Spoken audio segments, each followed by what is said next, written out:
Hey everybody, this is Sid with RanSyd Gaming, and I just wanted to introduce myself, say hi to the community. I'm planning on getting pretty involved in Star Wars Unlimited. I'm located in the Southern California region.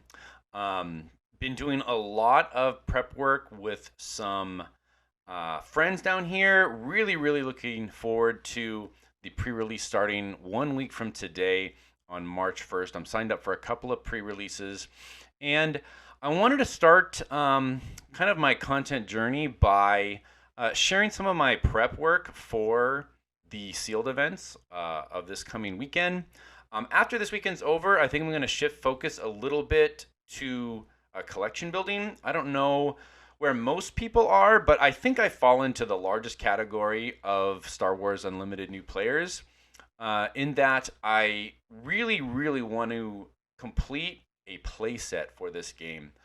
I don't have the time or the resources to have a complete collection of every single hyperspace foil and hyperfoil card. My plan, my goal is just to get a complete playset that is 3 copies of every unit, of every upgrade, of every event, 1 copy of every leader, 1 copy of every location, and I'll be satisfied. I'll be happy because my goal is to be competitive. A little bit about myself. I've been playing FFG card games for quite a while. My first FFG card game was the Game of Thrones collectible card game. It then transitioned into a living card game, first edition and second edition. I played Netrunner, the LCG. I played 40K Conquest, the LCG. I even played the old Star Wars LCG from Fantasy Flight Games. My first ever CCG was the Decipher Star Wars CCG. I've never, in the CCGs I've played, I've never had a complete playset.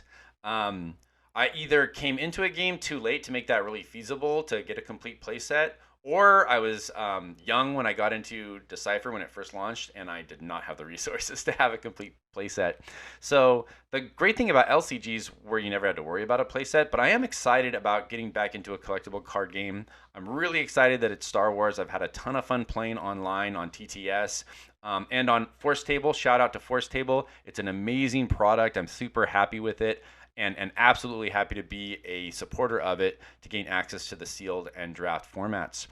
Because I think it's great practice for this upcoming weekend. And I want to kind of play a few sealed pack opening simulations. We're not going to play games because I think it doesn't get us the most useful information. Really, I want to go through my thought processes for building a deck quickly and being ready to play it on a pre-release night. I know a lot of new players are going to be approaching pre-release weekend, reading cards for the first time, trying to figure out the game, maybe even reading the rules. But for many people who have been hyped for this game like I have for a long time, you know the rules. You were eagerly awaiting those comprehensive rules to come out. You've been looking at every single card spoiler. You know the whole set. You're not going to be surprised by anything you see except for maybe some of those rare pulls, some of those hyperfoil pulls, maybe even a showcase.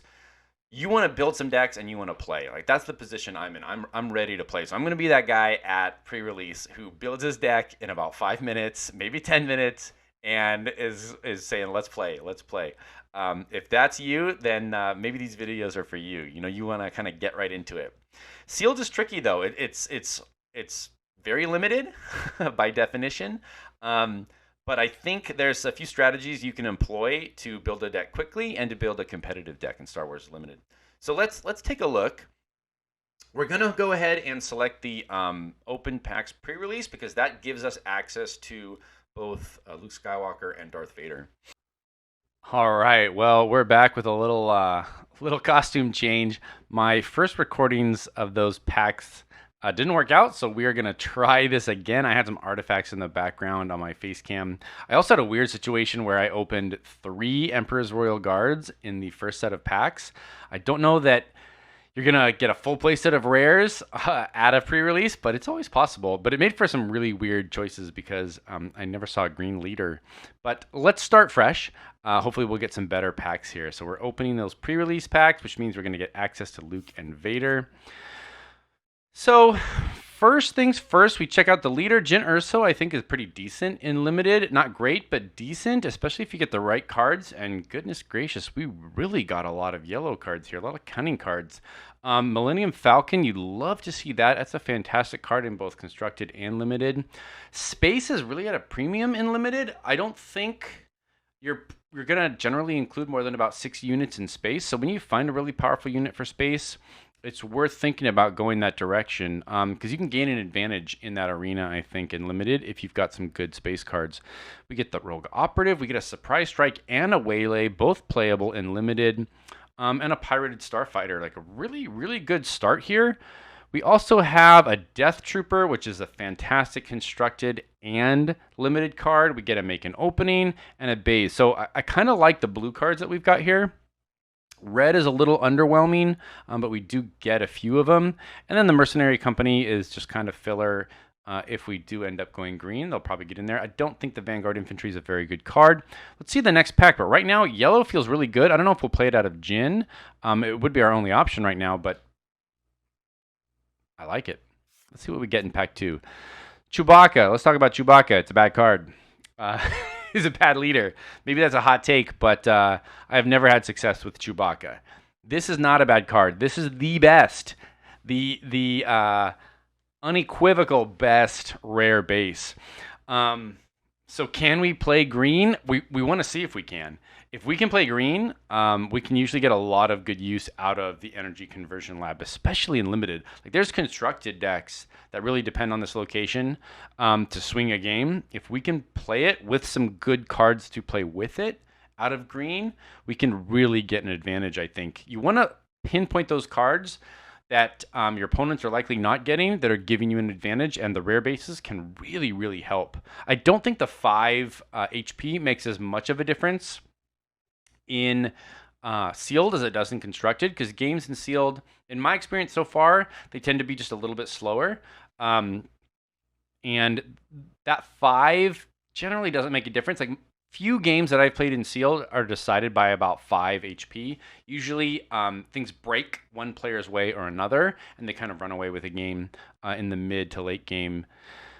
So we do get some nice villainy cards here in the Cell Block Guard and the TIE Fighter. More yellow in the Rogue Operative and Disarm. I do like Mon Mothma if we get a lot of Rebels. So it may be that we can do something like a Jin Green. That would get us Mon Mothma, the Rogue Operative, the Snow Speeder, the Alliance X-Wing. The Vanguard Ace would fit in there. We could get a resupply if we run it out of green. We can get the Disarm. I actually like Disarm. I think Disarm works in limited. So it's only pack 2, but already I'm starting to see kind of a yellow-green thing developing. We're going to want more green. We did get that green unit in pack 1, but Mon Mothma's not enough. We need more. I like that a lot of the yellow hero stuff is Rebel, though. We get a second Mon Mothma. We get a Rebel Assault, and this card right here. So this might not look like a bomb, but this card's a bomb. It's an absolute bomb. And when you are playing limited, you want to keep your eyes out for bombs because they can shift a game. And this is a really, really good card in both constructed and limited. We also get Bright Hope, which is fantastic for space. We get the Rebel Pathfinder. We can play the Patrolling V-Wing and the Consortium Star Viper. That gives us 3 space units right here. We already have the Millennium Falcon if we run it out of Jin. And we get 3 really good green cards here to go with them. We might even find a reason to squeeze in a Medal Ceremony. Jin is a Rebel, so I love that. I kind of love it. I think we're at pack 3, and already we're seeing a nice a nice build around Jin Command. Let's keep going. I'm excited, but it's going to have to take some really powerful cards going in a different direction to take me off of Jin Command. We get another resupply. Resupplies are tricky. I feel like they're only good in a very tight window in games. They're not good really early, and they're not good really late. It's right when you're around the time you want to play your leader that resupply is really good because you can play it to get your leader out early. It doesn't hurt as much because leaders come out for free as long as you have that resource requirement. Leia is interesting. If we have enough rebels, we'll check it out. If we could do like a Leia cunning, we can still play Falcon out of that. We'll have to see if we have enough rebels to make Leia better than Jin. But I think in general, Leia is better than Jin. And my guess is we'll have enough rebels. We're not going to get access to Kanan if we play this deck. We're not going to get access to Baze. That hurts a little bit because Kanan is just a good card. Academy Training isn't bad. It's a nice, solid, chunky upgrade. I've heard people talk about Restock that maybe it has a place in Limited because of the small decks. I'm just not sure that's true, though. We'll have to wait and see when we actually play these live pre-releases if Restock is the kind of card you want to include to kind of extend your deck a little bit. We'll see. I'm not convinced it's a good card yet, though. We do get the Lothal Insurgent. We can play the Jawa Scavenger. We can play the Gamorrean Guards out of yellow. I really like this idea of Command and Cunning working together. Although we do get some good cards here that don't fit in there. K2SO is such a good card.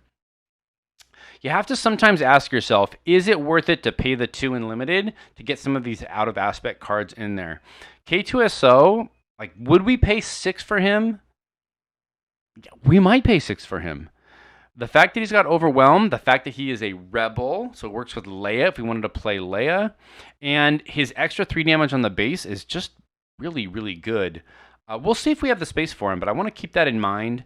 Maybe playing an out-of-aspect K2SO is not crazy, especially if we're going Leia. He's a rebel. We get a nice Rebel Alliance X-Wing here. We get a Crafty Smuggler. I like that. If we're going green, we get a Strike True. We can even play the 97th Legion. A little strange thematically, but we take it in Limited. And we get a Regional Sympathizer. That's another Rebel there for us. There's that Restock. I don't know that Tactical Advantage is good in Limited. It's certainly not good in Constructed. It may have a place in Limited if we're low on events. We'll see. That's only pack 5, though. Let's get into our last pack. Is that our third Leia? That is our third Leia. We get a rare that doesn't help us at all, and a lot of other cards that don't help us, except for Ezra, a Surprise Strike. I like to see that. And another Disarm. I wouldn't mind playing a second 97th Legion. I think this deck kind of needs some late game hitters, and those 97th Legions are a problem in the late game. That's a lot of power and HP. We can't use them with the rare location, though, because they are cost 7. That's a shame. See, that's the thing. It may be better that this deck... It may be true that this deck is a little bit better out of Leia, but that means we don't get the Conversion Lab. And I think we want to play that Conversion Lab. Let's see. Let's see if it's worth it. Let's view the pool. Because that's the real decision I think we need to make here. I didn't see enough villainy cards to really make me think like a Vader or IG deck is worth it. I steer clear of Chewbacca. Those 3 leaders are out. I didn't see a ton of blue cards that made me think Luke, but we'll take a look at the pool just in case.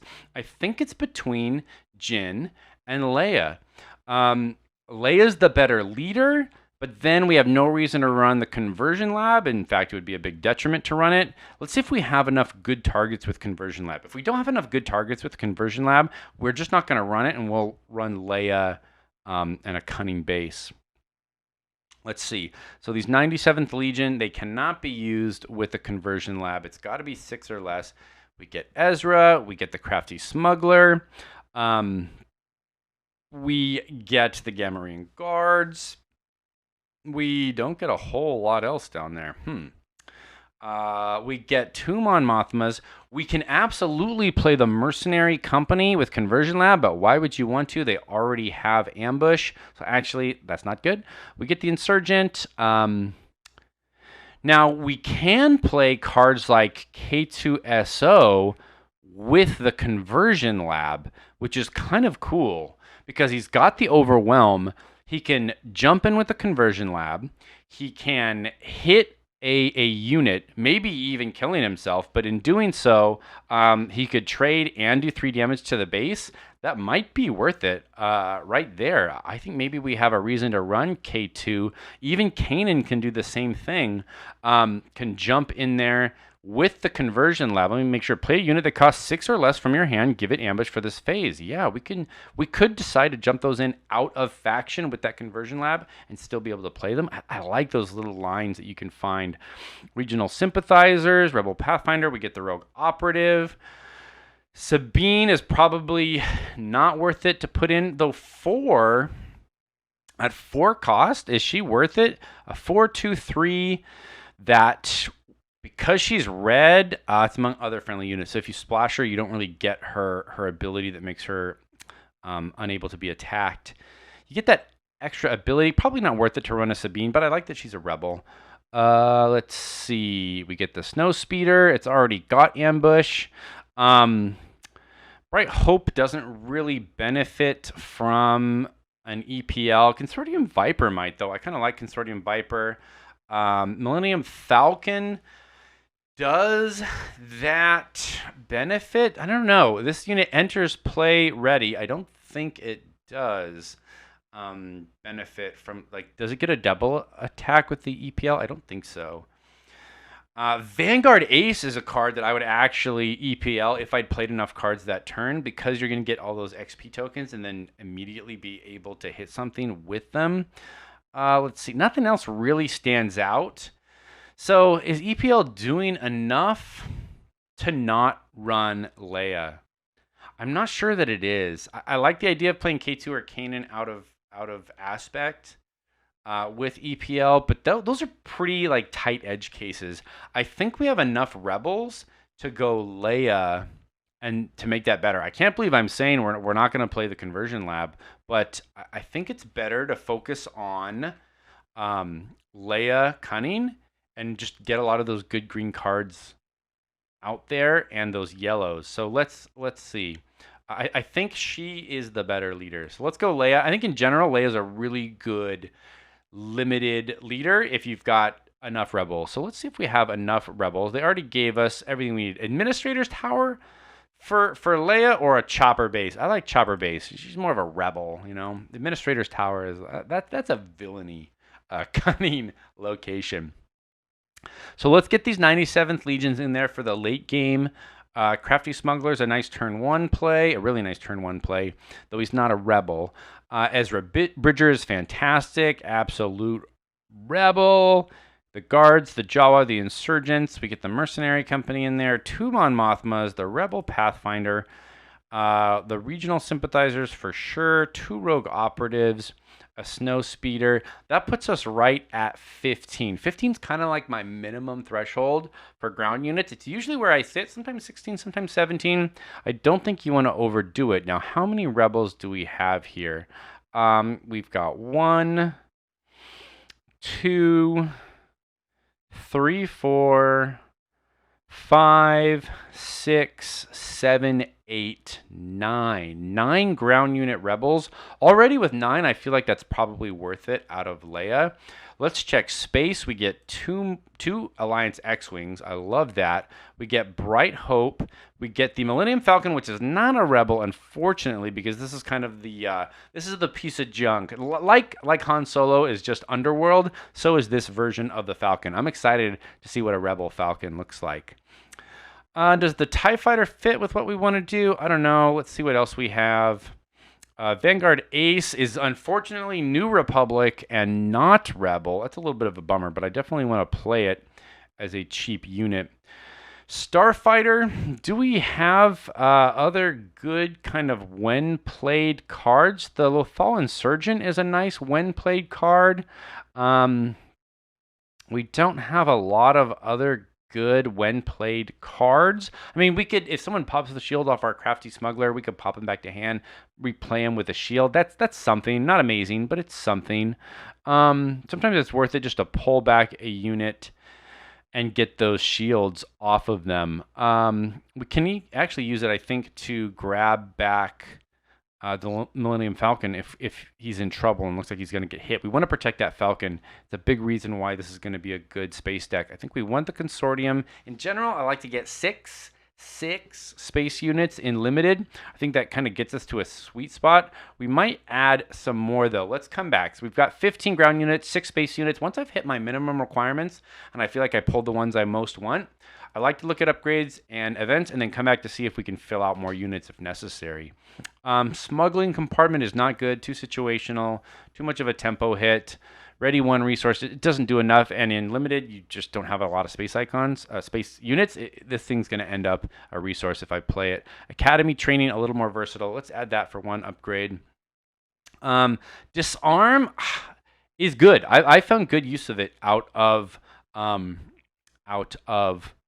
limited. Often that's enough to neuter many a leader. So opponent plays a leader, you quickly neuter them, and that maybe gives you the opening to take that leader out, or at least really reduce their effectiveness on the turn that they enter play, which is kind of often their most dangerous turn. So let's grab a disarm. I think we have enough, including our leader, that we should play this Metal Ceremony. I absolutely want to play Rebel Assault. If we get Leia out there, this should have actually made me play Leia from the beginning. With Leia, we can get a triple attack out of this. We attack with a unit. We attack with this event, right? And when we choose the first unit, just any Rebel unit. Our second unit that we attack with that gets that +1 is Leia, our leader, once she is a leader. And then Leia allows us to get a third attack. So Rebel Assault actually gives us 3 attacks out of Leia if we can time that up right. We might not be able to, but just the fact that we might be able to pull that off is fun. And limited should be fun. You should not only be looking at like the most efficient, most competitive deck. You want to play the fun cards. If you draft fun cards, play fun cards. Ewing Reinforcement is insanely good. We're going to play it. Surprise Strikes are really good. It looks like we're going to have to kind of dump quite a few events in here. I want the Surprise Strikes. I want the Ewing Reinforcement. I feel like we need to have those. Is it worth it to play a resupply? They're so situational. I feel like more than half the time I'm just playing it as a resource when I see it, because you just need to see it at that exact right moment. Like on the turn where we would play our 4th resource, if we get a resupply on that turn, we can play it, get Leia out a turn early. That's good, but not always. Even then, it's not always worth the tempo hit. 3 resources is a lot to pay to get an extra resource. I like the removal of Strike True. So I think I'm going to include Strike True, and we're going to leave out the resupplies. So we've got 21 units, 1 upgrade, and 8 events. I really like our events. I think we've got some cool control with Disarm. We've got some aggressive plays like Surprise Strike and Strike True. We've got the Ewing Enforcement to help us just reflood the board if we need to. We're a little weak in the late game. The 97th Legion might have to do a lot of work out there. They are unique though, which makes it tricky. Should we be running 2? I think we run 2, because if we see one early, we're likely just going to resource it. And then we really want to see one late because we don't have those heavy hitters. This deck wants to go wide, and this deck wants to go fast. Those are the 2 things this deck wants to do. And I think it has the cards to do that, especially in space. It wants to go wide and it wants to go fast. It's mostly cheap units. We've got, let's see how many turn 1 plays we have. 1, 2, 3, 4, 5, 6, 7, 8, 9. 9 turn 1 plays is really good. That gets us almost to a third of the deck being turn 1 plays. So I think we're never going to be drawing dead on that first turn. We're going to play cards. We're going to go wide fast. It's going to ramp fast. By turn 3, turn 4, we should be playing 2 units a turn without too much difficulty. Leia gets out there and we roll. So that's the plan with this deck. Go wide, go fast. and win before the opponent can really get settled. And I think it's got the right units in space to make that happen. Millennium Falcon can be such a pain for an opponent to deal with. You can do a lot of fun stuff with the Millennium Falcon. If we come in late with the Vanguard Ace after we've played a bunch of cards that turn, I really like that. Maybe some cheap events that we've been saving. And you can sometimes just like finish a game with a surprise strike, like a surprise strike with Leia, right? She's hitting for she hits for 4, I think 4 with her raid. So Leia hitting for 4, 5, 6, 7 with the surprise strike, and then you get a second rebel to follow that up. Like you can quickly just grab like 10 damage to the base with one card there, and that's often a way you can finish out. That's kind of the plan, is to chip away quickly and then maybe finish it with a surprise strike or finish it with a rebel assault. It gives us kind of 3 events that are nice finishers there, maybe even before we get out of the mid game. I think it's a really strong limited deck, and the kind of thing I think I'll have a lot of fun playing at a pre-release. Okay, let's do one more here. I really like that Leia deck, but let's see what we get on a second pack opening. All right, IG-88 I think is a pretty good leader. I like that he's different from Vader. A lot of people are probably going to play Vader just because he's so recognizable, especially if they see any like Force-specific cards.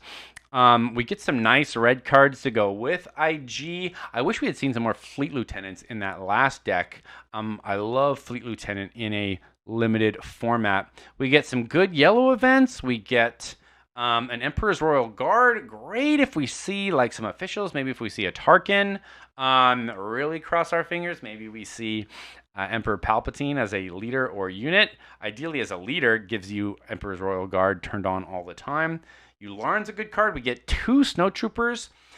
I mean, good rebels here. This is one of those like really nicely distributed packs. I see yellow cards I want to play. I see blue cards I want to play. I see green cards I want to play. I see red cards I want to play. I see everything. And I like that. Even a neutral card if we need to play some filler. This is kind of a good pack of everything. So let's just move forward. It's good because it gives me something to play in any deck I choose. But it definitely doesn't pigeonhole us anywhere. So let's see what the next pack has in store. There's that Tarkin. Tarkin makes me think that Royal Guard is pretty good. We also get a Viper's Probe droid. We get an AT-ST. If we were to kind of shift red here, like Tarkin red, that also gives us a Ruthless Raider, a Death Star Stormtrooper. We saw 2 Snowtroopers in the previous pack. So right now, a Tarkin red feels pretty good. We can play that resupply here. Yeah, that feels nice. The Chimera, I don't think is a great capital ship. I mean, it's got great stats, right? It hits hard. The fact that it's shielded when it comes in is really nice. But this ability, name a card, it's so tricky to make that work in limited. You don't know what your opponent's going to be playing. On pre-release nights, these are going to be best of 1 games. So you're not going to get that 2 out of 3 knowledge that you would get in a constructed game where you might know some of the cards an opponent plays by game 2 or a necessary game 3. So Chimera just doesn't really do anything but an 8/7 shielded. It's not bad, but not a reason to play it if we've got better cards. And the Ruthless Raider is much more immediately impactful in pretty much every instance that it enters play. It's got a great ability when played, great ability when defeated. Your opponent usually has to find a way to deal with it, and space units are always a little sparse and limited. It's a great play. So far, I'm thinking Tarkin Aggression. Tarkin Aggression feels like a good deck right now. And we're only on pack 2. Let's see, oh, there's another IG. We do get a TIE Advance, which doesn't look like much, but it's just a very good Imperial card. Goes great with Tarkin. Piet is really nice with Tarkin. That gets us a Ruthless Raider with Ambush. That gets us an AT-ST, which we saw in the previous pack. With Ambush, I really like this Admiral Piet. He's also another official, so it gives us a little more flex with that that Royal Guard. Sneak attack is really cool, but not worth it, I think, to shift gears that direction. I don't like the Vanguard Infantry because he's not Imperial. If he was Imperial, he would just be a lot better. On his own, he doesn't do much. Out of a Palpatine deck, sure, but I doubt we see Palpatine as a leader here. If we do see Palpatine, I could see us shifting to a Palp aggression deck. Tactical Advantage, not a great card in Constructed. Maybe worth it in Limited. Let's keep going. Nothing else really stands out big. I don't like the double aspect cards out of Limited because you just really can't run double aspect. Sabine. So Sabine, oh my goodness, what a Sabine pack. Sabine is a card that's going to be really good in Limited. It's a card that you're going to probably face, and you're going to probably want a plan to beat it. And look at what Sabine gets here. Sabine gets the Green Squadron A-Wing. They get Red 3. They also get Wing Leader, which is really good out of Sabine. And they get a Rebel Pathfinder. I mean, this is like the Sabine pack. This is the Sabine pack with the Sabine leader. It's almost enough to make me switch to Sabine. It's definitely going to be enough to make me look at the card pool when we're done opening packs here to see if there's enough for Sabine. There's a lot of good things to go for Sabine here. I'd have to think about what that third aspect would be. If we're sticking with a villainy deck, though, the Cell Block Guard and the Imperial Interceptor are both excellent cards, so I don't feel too bad about that. We can play an Underworld Thug in a pinch if we have to. Even a Frontier AT-RT if we've got enough vehicles, which we do have some pretty good space stuff. I love the Ambush on a 3-power unit like that for 4. Inferno 4 is really good. I haven't been noticing a lot of blue cards yet, but the Academy Defense Walker is good. Let's keep looking. That's pack 4. 2 to go. Do we have enough to switch to Sabine? We get a Tarkin Town. Wow. Okay, so Tarkin Town, I think, is probably the second best of the rare bases. And the fact that we can run Tarkin Town is thematically fun. It fits what we were trying to do earlier with that Tarkin aggression deck. And we get some good cards to go with it. We get the Partisan Insurgent. We can play Admiral Ozzel. We can play the Braggart if we have to, though I don't like the Braggart much. But we can get the Mercenary Company in this deck. We can get the Strike True. We can get the Academy Training. A lot of good stuff here if we go Tarkin Town. And you don't need to really push me too far to get me to want to use one of these rare bases. I think in Limited, they're fantastic. So let's see pack 6, but I think we're pretty much sold. Han Solo. Wow, okay. This would be almost a good enough pack to shift me because Obi-Wan and the Ghost are so good, but we get some really good green cards for Tarkin. We get Super Laser Technician, fantastic to get out of green. We get the Gladiator Star Destroyer. I love to see a big unit like that in space. The Gladiator Star Destroyer is going to trigger off of Piet. We could trigger it with Ozzel too. We get a couple of options to get standing big units. And we get another resupply. Like, we could really go fast with this Tarkin deck. I don't know that we have a ton of Imperials to make his ability work, but I think we have enough to make him work pretty well. Gosh, I hate to give up Obi-Wan. He's not quite a bomb. He's like a bomb supporter. Like Obi-Wan with Luke is really good. I didn't see a lot of support cards for it, but let's take a look. Sabine Blue would get you a lot of good cards. It would get you the Ghost. It would get you Obi-Wan. I don't know what other blues we see there. Let's take a look at Sabine Blue would be the only thing that I think could get me off of Tarkin aggression here. Let's see. So, really happy with this leader distribution. Han Solo, Sabine, Grand Moff Tarkin, IG-88, really solid options. And Tarkin Town. See, if we go Sabine, we can't really go Tarkin Town. I think Tarkin Town really pushes me to want to play Moff Tarkin. In Limited, Tarkin Town, it's so good. It's such a good card. In Unlimited, or in Constructed, it's good. So we get the ATST out of the Tarkin deck. We get Ozzel. We get Admiral Piet. If we're playing like a Sabine Blue, we get the Surgical Droid. That's not very exciting. We're going to get you Lauren, the Cell Block Guard. The Sabine deck would get the Cargo Juggernaut and the Braggart.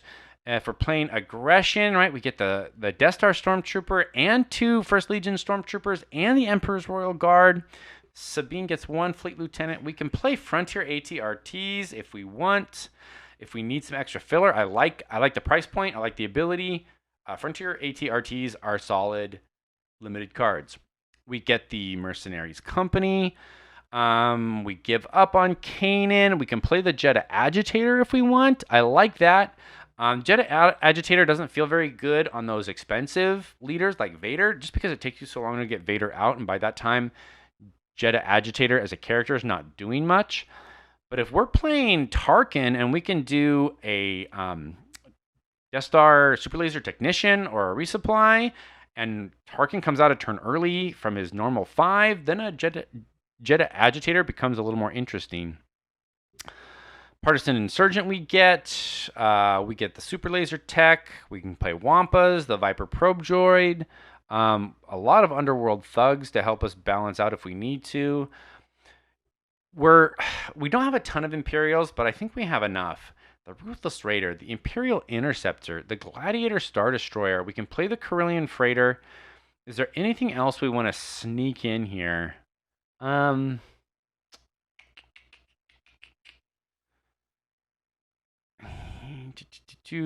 mean, we might throw in a Chimera. Pay 10? No, we're not paying 10 for a Chimera. This game's not gonna go that long. I like our space. Oh, we also get the TIE Advance there. Yeah, absolutely. I think we're good on space. You don't need a lot in space to make it work. That Ruthless Raider is going to get a lot of work done there. I like the Academy training. The blue attachments don't really make me want to go blue. The other thing is we didn't get good blue events. Repairs are only blue event, right? No vanquishes, no takedowns. So it really takes me off of blue. We didn't get any good red removal either. In fact, our removal is a little bit weak here. Strike True works as a decent removal. Resupply is going to help us ramp along with that Super Laser Tech. And anything else here that stands out in green or red? Not really. We're going to be low on events. But I really like our units. And I like some of our plays here, especially with Tarkin Town. So let's build this deck, make sure we're not crazy, make sure it's going to be decent. Tarkin Town, you got to love it. Definitely the ATST, Ozzel, Piet. I like that we can play either one of these guys early, feeling pretty good about getting the other one maybe late game. The Braggart, let's come back there. The Cell Block Guard, definitely you, Lauren. Nice little Imperial. Cell Block Guard, it would be great as an Imperial to get some extra XP tokens on. I love seeing XP tokens on a Sentinel. Death Star Stormtrooper for sure. Emperor's Royal Guard. That's another big reason why I really like Tarkin. You get the XP tokens going on him. Suddenly you've got a Sentinel that just keeps getting bigger and bigger, and your opponent might have to spend 2-3 units finally trading out that Emperor's Royal Guard. First Legion Snowtrooper, really good. Let's come back to those ATRTs. I'm going to sneak in an Agitator. I like him. We can always resource him if it doesn't work out. Mercenary Company is great. We're going to have a decent amount of red units. Let's get the Insurgent in there. Definitely the Super Laser Tech. We're already up to 13. Don't want to touch that Vanguard Infantry. Definitely want the Viper Probe Droid because he's Imperial. So what do we add here as at least one more? I think maybe we get the Wampa. Yeah, I think I'm going to go with the Wampa. Well, he doesn't get... Maybe we just go with a Frontier ATRT. Ambush is so good. We'll come back. We might need to add some more ground units. I want the Freighter. I want the Star Destroyer. I want the Interceptor, the Ruthless Raider, and the TIE Advance. It's only 5. That's a little low. Let's check real quick on out of aspect space units. Inferno 4. We could play Inferno 4 Fur 4. And it's an Imperial? I don't like it. I don't like it much. We can play the Mining Guild TIE Fighter for 3. That sounds horrible. And that's about it. Yeah, I just don't think we have the ability to play those cards. We want Academy training for sure. And then events, we're going to be kind of low on events here. I mean, we could play a prepare to take off to help us find one of those space units when we really need it, especially like a Corellian freighter, which gives us that Sentinel, which might be necessary if our opponents get a little heavier in space because we don't have heavy space. I might add one of those. I definitely want two strike trues. I'm definitely going to play the resupplies. If we don't see the resupply at the exact right moment, fine, we just don't play it, and we just resource it. Gosh, we don't have a lot of other good events here. Our events are a little bad, but I feel like our events were kind of bad all around, unless we went yellow, and I didn't see the good support cards for yellow. So let's get a little more ground here. We're going to go ground heavy. Heavier. Let's get another ATRT in here. Let's play the Braggart just to give us another turn 1 play, and it's another card that will keep the Partisan Insurgent happy. And I think we play some more Wampas for the last 2. I just don't like Vanguard Infantry. I don't like Underworld Thug. I think we've got enough turn 1 plays. Let's double check our turn 1 plays and make sure that we don't need to maybe switch out a Wampa for a Thug. 1, 2, 3, 4, 5, 6, 7, 8, 9, 10. Let's see, 10. That's 10 units that we can play on turn 1 right now. That's 1/3 of our deck. I love that. I think that's exactly what we want to see. So here's our deck. Nothing out of aspect. It's going to be pretty efficient. We've got 10 turn 1 plays, so I think we start the game off pretty fast. Things that I'm a little bit worried about this deck, we don't have a lot of removal. The Ruthless Raider is some like light removal.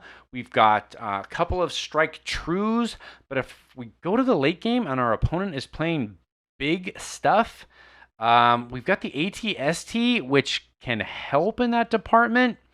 And we've got the Gladiator Star Destroyer. Those are kind of and the Ruthless Raider. Those are our kind of late game big hitters. They're not giant hitters though. But I think this deck goes pretty fast. With 2 resupplies and a Super Laser Tech, we're going to see 1 to 2 ramp cards. So I think we can push pretty fast here. And I think we have enough Imperials to get some good use out of Tarkin. And Tarkin Towns means we can get rid of 1 really important unit from the opponent without having to work very hard. We can ping it with a low unit and then Tarkin Town it out. We get a lot of value there. So I like this deck. I think this deck is going to work. I think it's a good deck for a limited night, and we built it fast, right? It's all about speed and getting those games in. I cannot wait to play. If you like these videos, if you want to see more, please give me a subscribe. This is a new channel as I'm trying to kind of join the community with this content. And give me a like if maybe you're not ready to subscribe and you just kind of liked what you heard. It would really help. Appreciate you all, and I'll see you next time.